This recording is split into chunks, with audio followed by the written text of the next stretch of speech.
The hut smells interesting tonight. You've got boiling water on the fire, steam billowing up into the thatch like a ghost with a bad sense of direction.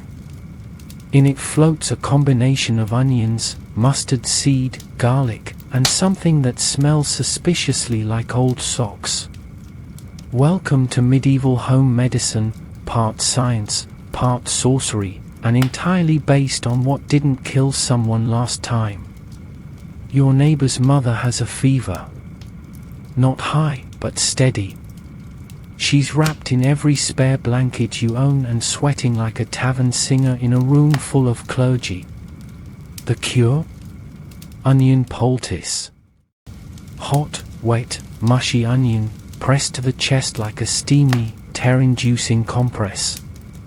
The theory is that it draws out the illness, or just makes the patient so uncomfortable they forget they're sick. You remove the mix from the pot, wrap it in linen, and hand it over. She groans, presses it to her chest, and within seconds, the room smells like soup made by someone with a grudge. But that's just one remedy in the peasant's winter survival toolkit.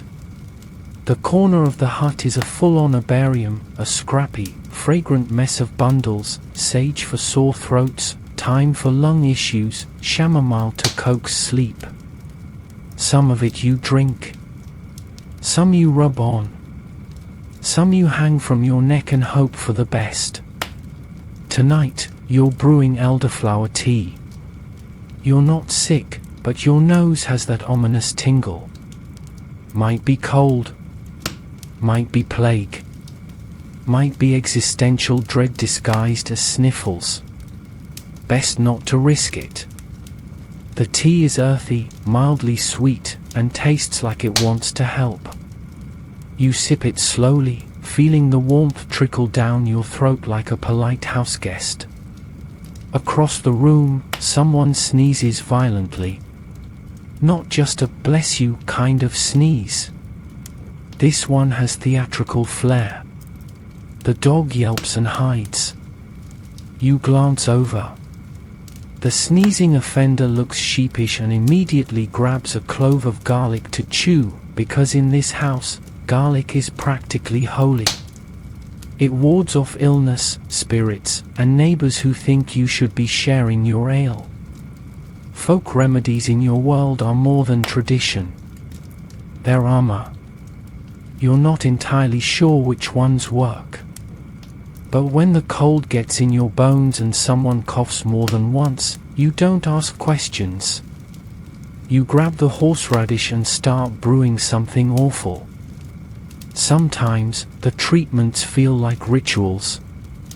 You've watched someone spit 3 times over a sick child, then wave a candle over their head. You've seen charms made from red thread, tied around wrists to fend off fever. And you've got your own secret trick, nettles, steeped and cooled, then dabbed behind the ears. No proof it does anything, but your grandmother swore by it. She also swore at birds and once tried to marry a tree, but still. Historians note that medieval medicine was a mix of empirical observation and pure guesswork. They're not wrong. Some treatments were genuinely effective.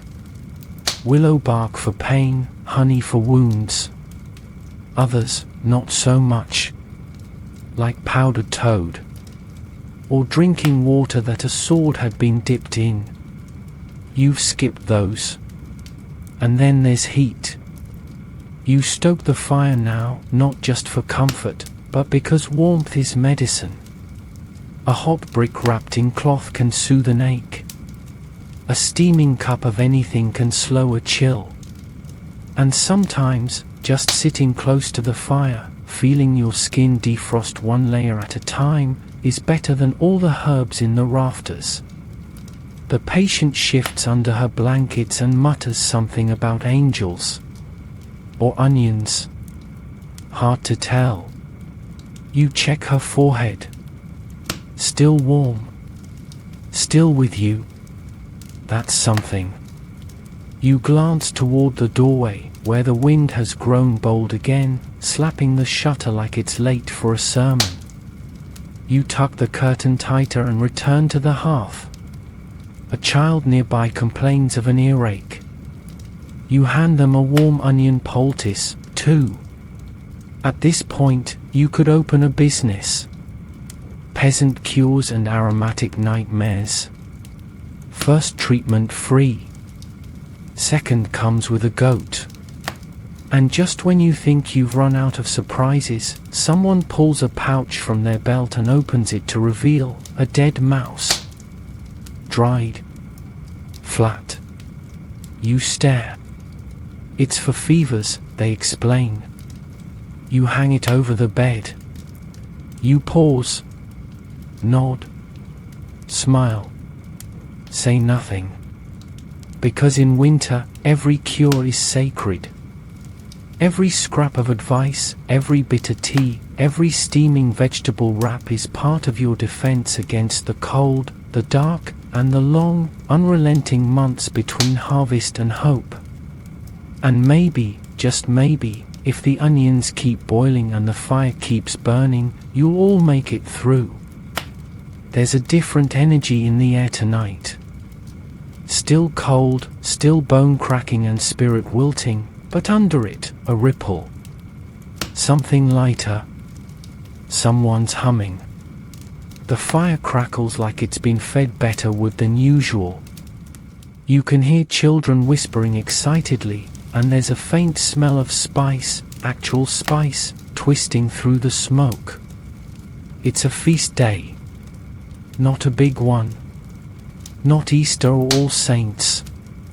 But a midwinter holy day, and that's reason enough to shake off the gloom and pretend the sky doesn't look like a grey wool sock stretched over eternity. You don't need much, just a reason, a spark. And tonight, the spark is Candlemas, just around the corner. A celebration of light returning, of the blessing of candles, of the quiet turning of the year from shadow toward sun.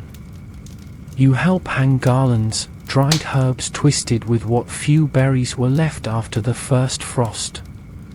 Not colourful, but cheerful in that scrappy, we tried kind of way. Someone's made a little centerpiece from pine cones and an onion carved into a crude face. It's terrifying. It's perfect. The food is still mostly root-based. But there's extra effort. The turnips have been roasted instead of boiled. There's bread with a little honey smeared on top. Someone bartered for a few apples that have been dried and rehydrated into something vaguely pie-like. There's even a bit of meat, saved from the Christmas slaughter and salted until it practically hums with sodium. Everyone's sitting closer to the fire than usual. Not just for warmth, but for togetherness. It's a different kind of heat, the kind that comes from laughter and stolen glances and the rare, precious feeling that you're part of something more than just survival. Stories are shared. Loud ones. Wild ones. That time someone fell in the pond and claimed it was a vision. The goat that broke into the ale and danced for an hour. The owl that swooped into the church and was declared either a devil or a prophet, depending on whom you asked. Children play by the hearth, reenacting these tales with wooden spoons and surprisingly accurate sound effects. One kid wears a sack as a cape and declares himself king of winter. You crown him with a crust of bread and bow dramatically. He accepts his rule with a solemn nod and a fake burp. And then come the songs. Not hymns, though those will arrive later, but songs about winter. About long nights and brave hearths and the magic of bread that lasts longer than expected. Simple melodies, passed down through cracked lips and cold lungs. Your voice joins in, rough but steady, and you feel the song wrap around the room like another layer of wool. Feast days in winter don't erase the hardship. They don't banish the cold or refill the grain sacks, but they make the weight of winter feel lighter.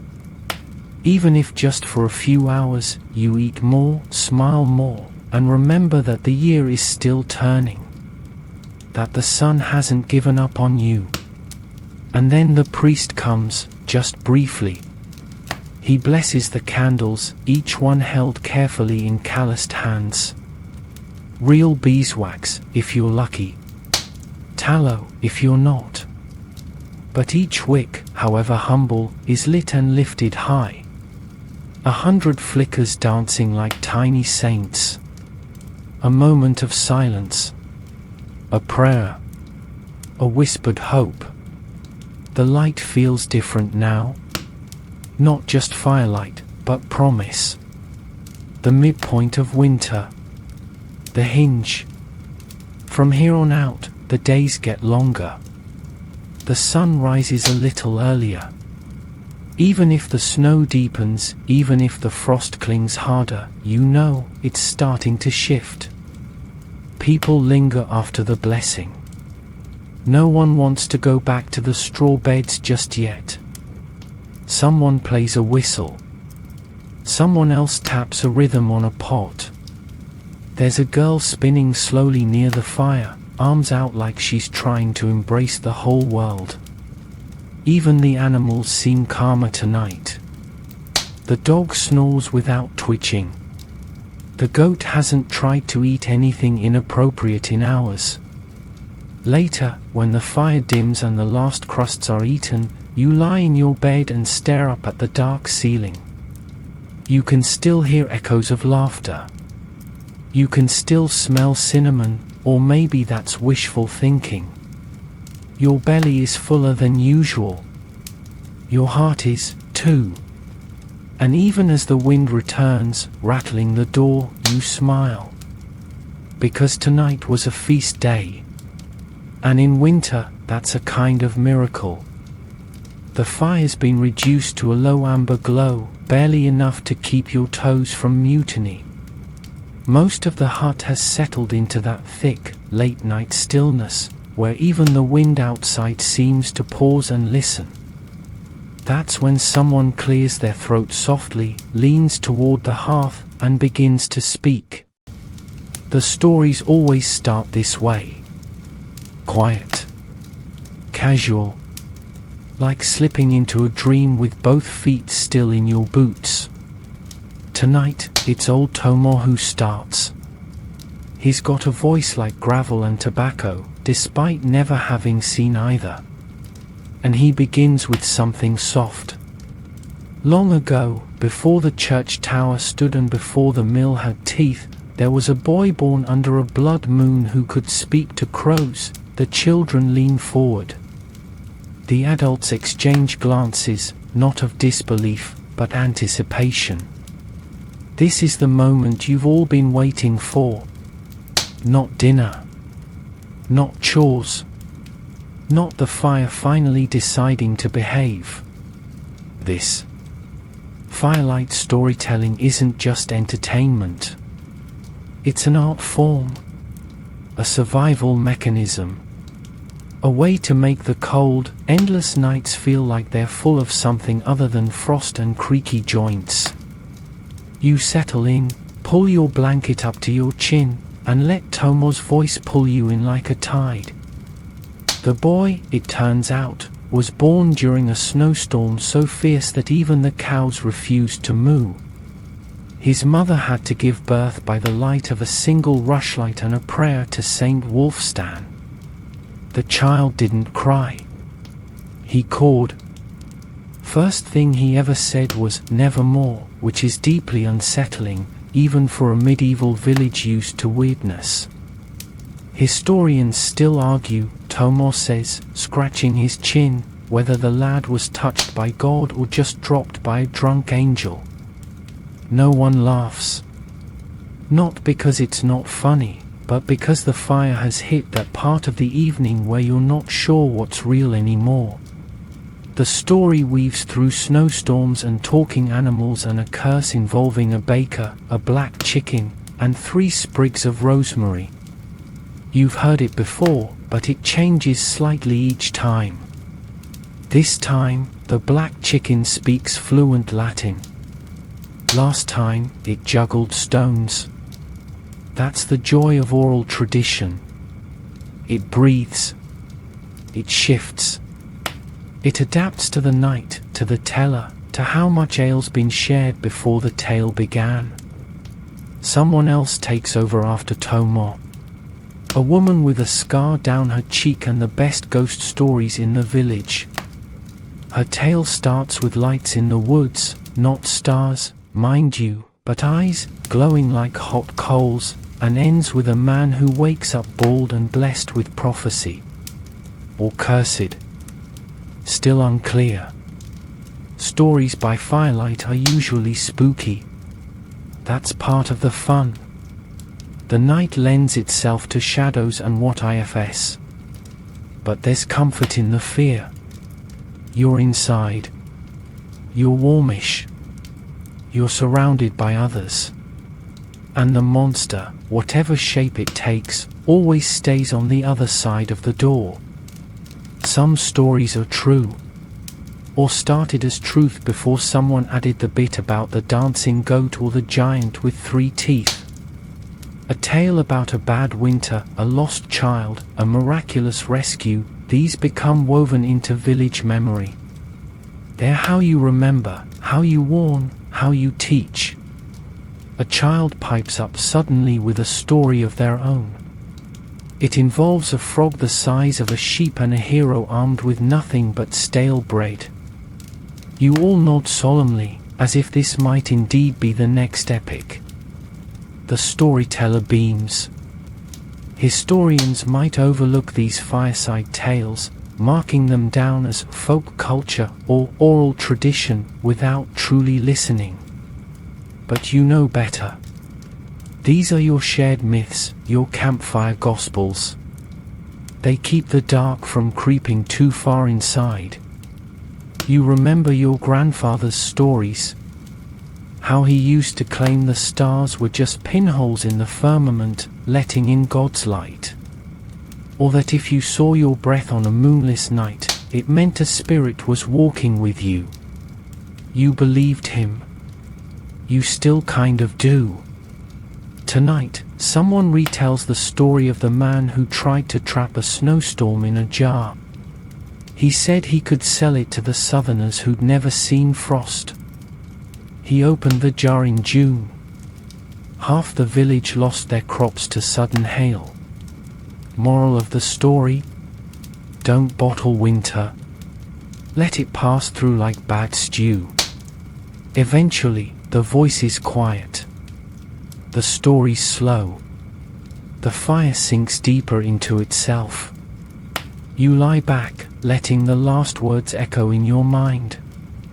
A whisper of legend, a chuckle of impossibility, a sigh of shared imagination. Outside, the wind returns. But inside, you're protected by more than walls and warmth. You're protected by story. And maybe, just maybe, by that black chicken, wherever it ended up. You wake to a sound that should not exist inside your house. It's faint at first.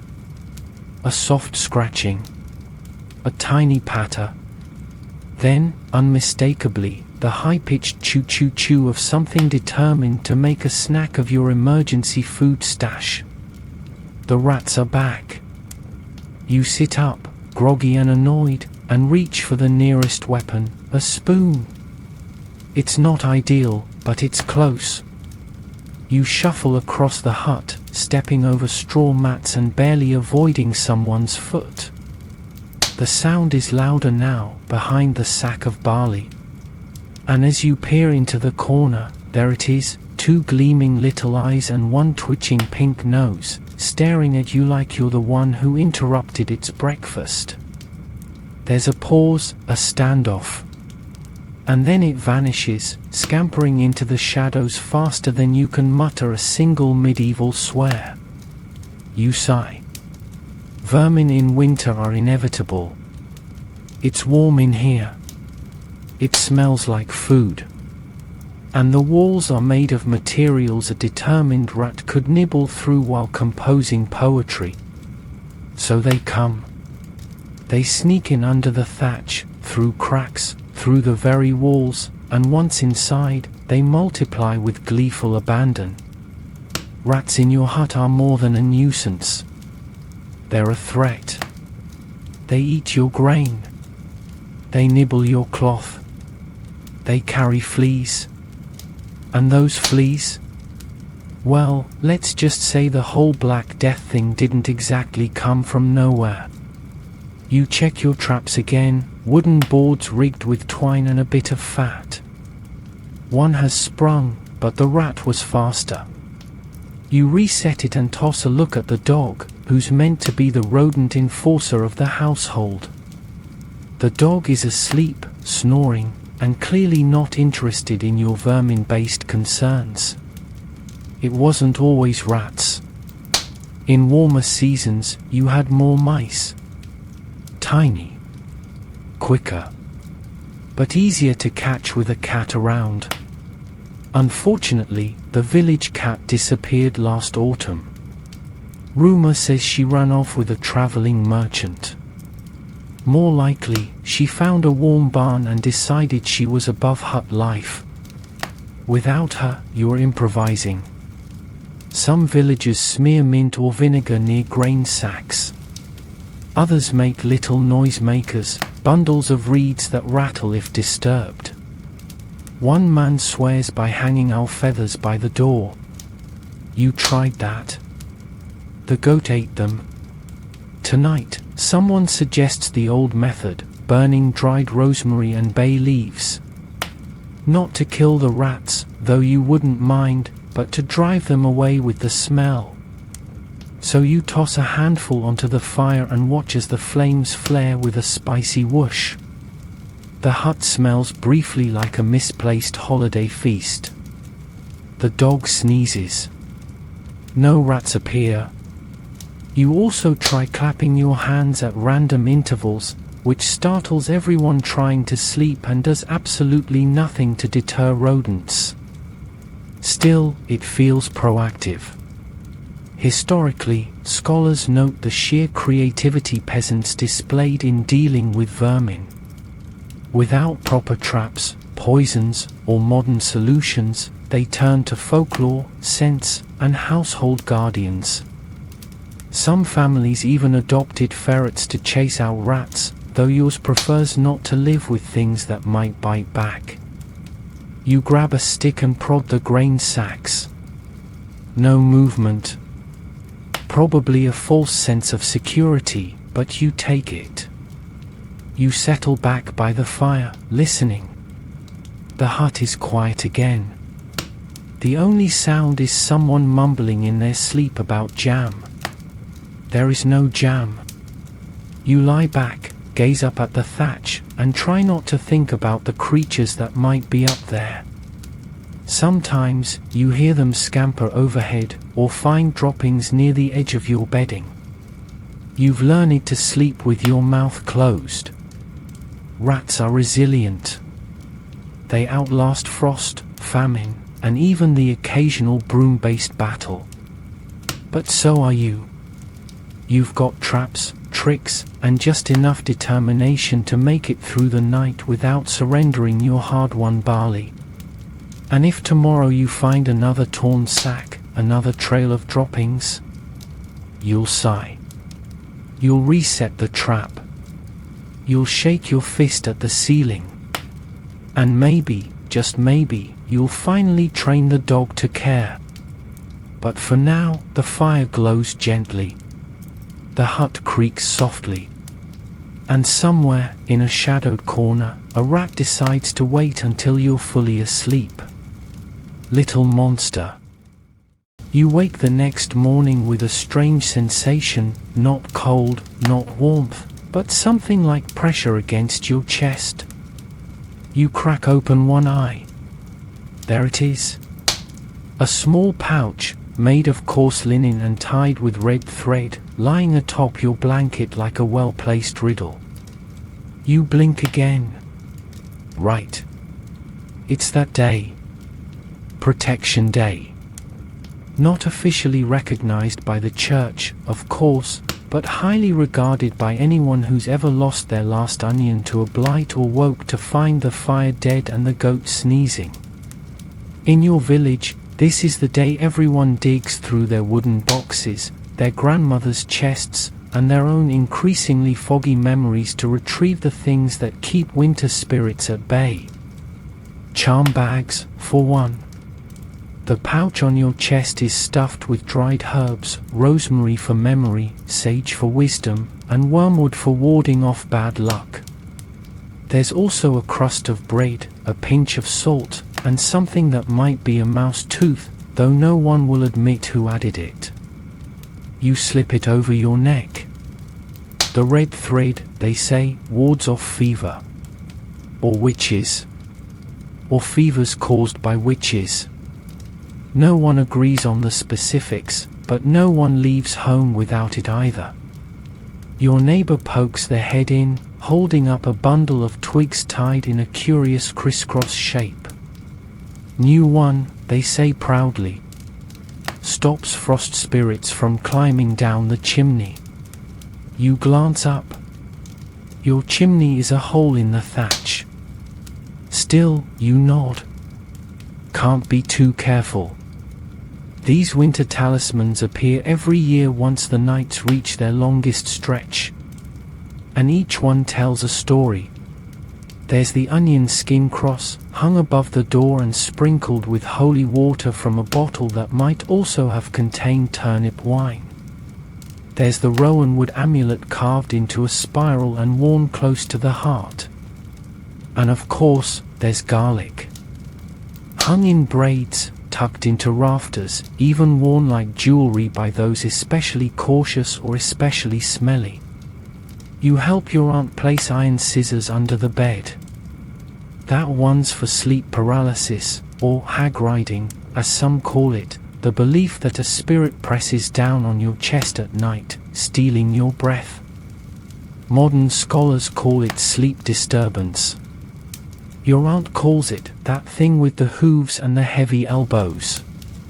Either way, scissors apparently confuse it. Children wear bells on their belts today, to scare off evil with cheerful jingles. The hut sounds like a herd of extremely nervous reindeer. It's endearing. For the first 10 minutes.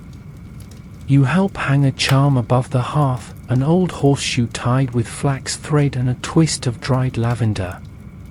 Your uncle insists it keeps the fire strong and the bread from turning sour. He also insists it must be hung upside down so the luck doesn't spill out. You comply. No one messes with hearth luck. Some of the more pious villagers balance all this with a trip to the church for a blessing. You've done that too. But you've also seen what happens when someone skips the charm rituals entirely. That one year when old Sailor didn't hang her ash cross. Her chimney collapsed, her stew turned, and she fell into a snowdrift and couldn't find her way out for 3 hours. Coincidence? Maybe. But you're not risking it. And then there are the chants. Not loud. Not dramatic. Just soft murmurs passed down in families, spoken while placing the last pinch of salt in the stew, or while rubbing oil on a sick child's feet. Phrases like, keep thee warm, keep thee whole, and through frost and night, shield with light. The rhythm alone is comforting. A lullaby against the cold. Historians love to debate whether these practices were superstition or early science.